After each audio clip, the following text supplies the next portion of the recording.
December, ladies and gentlemen. We had a week off. We were on vacation.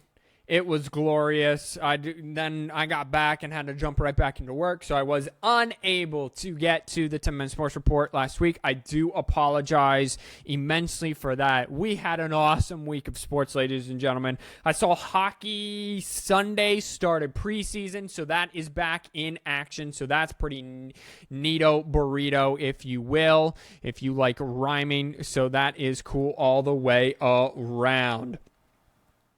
College football, we have your lowest salary teams in baseball. We have something huge that happened in the NFL, and it wasn't even on the field. And then we had my brother-in-law texting to me about something that happened on the field, and that's super abnormal because this dude is as ignorant when it comes to sports as a snail is when it comes to driving, and that's a lot. So let's just jump right in. We're going to start with Saturday college football. Alrighty, I will take you through the top 25 to see how things went down. The number 1 Georgia Bulldogs dispense of the UAB Blazers 49-21. The number 2 Michigan Wolverines dispense of Rutgers, only allowing 63 yards after a 73-yard pass play, 31-7. Texas took care of Baylor 38-6. Florida State won in overtime in Clemson for the first time in 7 years. They had not won in Clemson since Jameis Winston was the starting quarterback. They won in overtime. Really, Clemson lost the game. They didn't exactly win it, but a win is a win. A win is a win. 31-24. USC hammered Arizona State 42-28. Ohio State claims that they are tough now, and they beat Notre Dame 17-14. Listen to this week's episode of the 10-Minute Sports Report coming out this Friday. We will get into that. I might even release a bonus episode tomorrow, so be sure to check back for a bonus episode of Fourth and One podcast with me and not CFP Insider Roberto. We're going to get into that a little bit more. Iowa still has 0 offense. They had 73 total yards of offense. That's almost as hard to do as scoring 70 points in an NFL game. I'll get to that later. 31-0.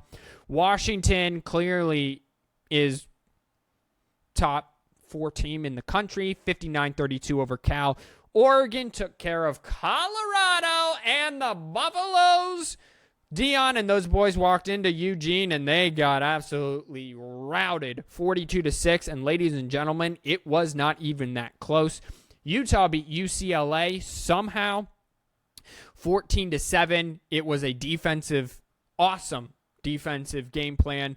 UCLA has a defense as well. And then LSU came from behind hung on from ahead and beat the Arkansas Razorbacks 34-7. That is the top 12. I'll leave you there, and we'll get some NFL action. Some NFL action, as it were, happened yesterday for all of you wondering. There are 2 games tonight. Eagles take on Buccaneers. Rams take on the Bengals. That is Monday Night Football. However, the biggest thing to happen yesterday, well, let me put it this way. At 1 p.m., wrong again. At 2:45, the biggest thing to happen in football yesterday was the fact that the Miami Dolphins put 70 points, 70. I'll say it again for the people in the back. 70 points on the Denver Broncos. My brother-in-law does not watch sports again. As ignorant as a snail is to driving, texted me, you know how bad it is you have to lose for me to hear about how bad you had to lose? Yeah. The Dolphins put 70 points on the Broncos. They scored 14 in the first quarter, 21 in the second, 14 in the third, 21 in the fourth. They had a chance at the end of the game with a chip shot field goal to set the NFL points for a game record. They decided, the gentlemanly thing to do, to not do that. And they decided to take a knee on 4th down and turn the ball over. Other than that, the Vikings lost another one-score game. They find themselves in this one-score game. They are the NFL's version of Nebraska, so that's cool. The Jets have no quarterback without Aaron Rodgers, managed somehow to score 7 points, lost to the Patriots 15-10. The Washington Commanders got throttled by the Buffalo Bills 30-7-3. The Jaguars fall to the Texans 37-17 in what was the most surprising game besides 70-20. The Colts beat the Ravens in overtime, 22-19, and the Cowboys lost to the Cardinals 28-16.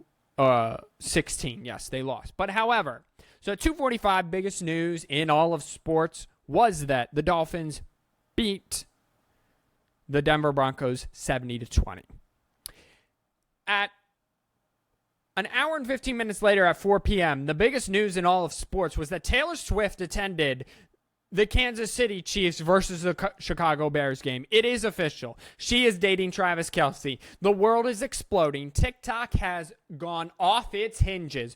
Instagram is just absolutely obliterated and nothing but the studs are left. Meanwhile, the Chicago Bears got obliterated 41-10. So you pull it up on ESPN, the first video, it gives you all the scores, and it has a video for each game of like a highlight. So, for example, Browns beat the Titans 27-3.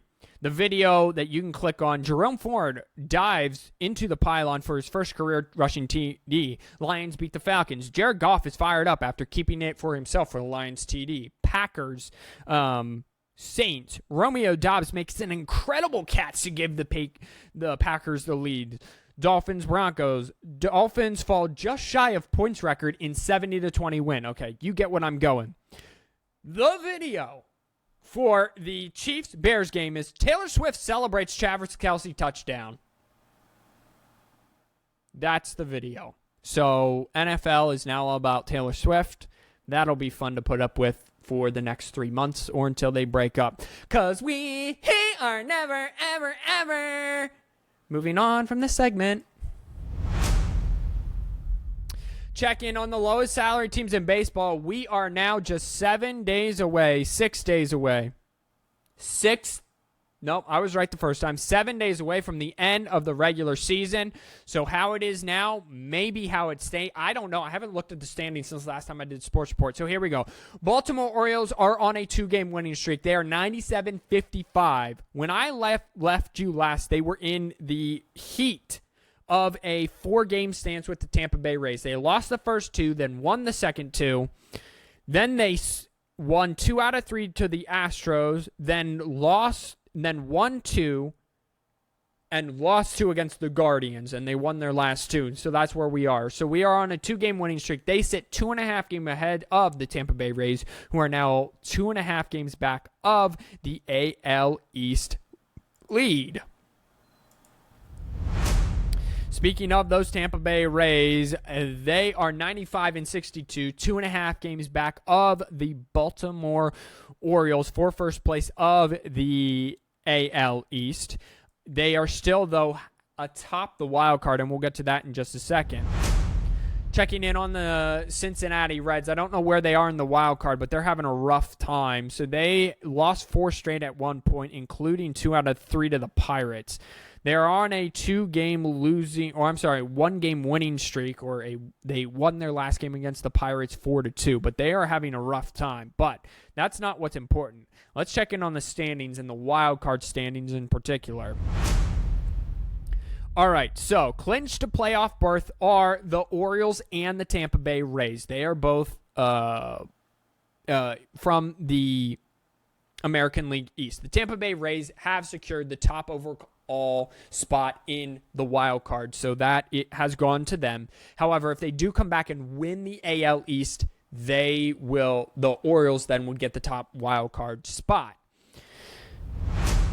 The American League Central is all locked up. The Minnesota Twins have won the NL Central. They finished 9.5 games ahead of the Cleveland Guardians. That won't be official until later, so that number may change. However, they will make the playoffs are the Minnesota Twins. The AL West is a little bit of a different story. There are still three teams vying for first. Texas Rangers, same state, different sport and team, have made an incredible comeback. When I did this sports report last, they were in third place. They are now in first place, 2.5 games ahead of the Houston Astros and 3 games ahead of the Seattle Mariners. Let's check in on the NL. The Atlanta Braves have locked up that division. I think I covered that in the last 10-minute sports report. They are 13 games ahead of the Philadelphia Phillies and 19 games ahead of the Marlins. However, the Phillies and the Marlins still are not out of playoff contention. I would assume that has to do with the wild card. I'll get to that in a minute. The Milwaukee Brewers, on the other hand, have clinched a playoff berth. They have not won their division statistically. However, they're 6 games ahead of the Cubs with 7 games remaining, or 7 days remaining. So do the math there. They have to wait. They have to win, or the Cubs have to lose a couple more games. But they have clinched a playoff berth, so at worst, they will make a wild card spot. And finally, the Los Angeles Dodgers have clinched their division, the NL West, so they too get a wild card spot. So right now, it's basically all just seeding left in both the NL and the American. Let's jump over to the wild card. All right, so wild card. Tampa Bay Rays clinch a playoff berth. They will get the number 1 wild card seeding, or they will win the American League East. Done. The second place, Toronto Blue Jays, are 2 games up on the Houston Astros, who is a half game up on the Seattle Mariners. That's it. So it really comes down to the Blue Jays, the Astros, and the Mariners. And my guess is it's really going to come down to the Astros and the Mariners. Whoever finishes second in that division in the AL West will get that final wild card spot. It is noted, though, the Toronto Blue Jays are 87-69. The leader right now is 80 of the AL West. Houston Rangers is 87-68. So it is possible still for the winner or the loser for the Rangers to lose the AL West, but to be second in the wild card in the American League. Very confusing, but sticking with me. I'll explain it once everything's all clinched up. Now, the NL's a different story. Mathematically, there are 1, 2, 3, 4, 5, 6, 7 teams in the NL wild card that have not clinched a playoff berth and have it still to be decided. The Philadelphia Phillies are 5 games up on the Arizona Diamondbacks. The Diamondbacks are tied with the Cubs for the second and third wild card spots. Okay, so they are taken right now by the Philly, the Diamondbacks, and the Cubs. 1 game back of the Diamondbacks and Cubs is the Miami Marlins. 2.5 game back of the Diamondbacks and Cubs are the Cincinnati Reds. 5 games back, mathematically still in it, of the Diamondback Cubs are both the Padres and the Giants. This is going to be awesome. I'm glad I checked back in for this last week of baseball. 10-minute sports report Monday, Wednesday, Friday this week. Hopefully Monday, Wednesday, Friday. Friday would only be my iffy day there, but I'm going to do my darnest. I love doing these. So what I'm going to do is I'm going to cut it right there and then. I spent a lot of time on football. Taylor Swift had me going. Lots of happening in college football this weekend as well. And then, of course, with baseball. I'm going to wrap it there. I'm going to cut it. I'm going to cut my losses, get out of here. Thank you, everyone. It's been 14 minutes. Wash your hands, you filthy animal. Know that God loves you. God bless you. Wash your hands, you filthy animal. And peace out.